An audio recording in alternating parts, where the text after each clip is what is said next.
Uh, this particular aspect, when we are discovering the processes, the first element which David contextualized, I would say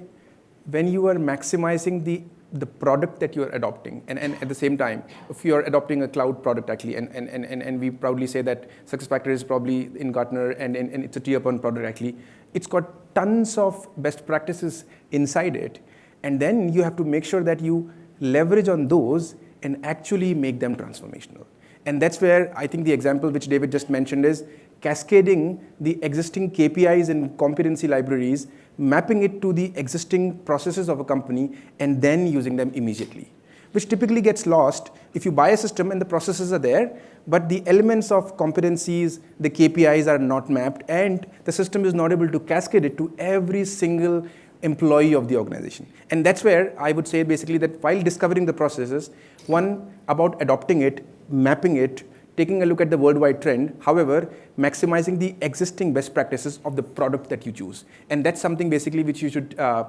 keep in mind while you're discovering. And I think the last point about discovering the process would be to preserve the uniqueness of your own processes. I mean, while we're doing cloud adoption, we say that adopt the product as it is. However, there is always a uniqueness, and be HR being industry agnostic, but there is always a uniqueness of your processes, which typically should be discussed, brainstormed, and maximized to be able to map it to the product that you buy. It should not be that basically we give away those uniqueness, because that's probably make your particular organization unique, and you won't be able to measure the ROI if you do not embed those. And everybody basically is looking for those processes, but the magic is that mapping those to the product that you are buying in order to be able to map it closest.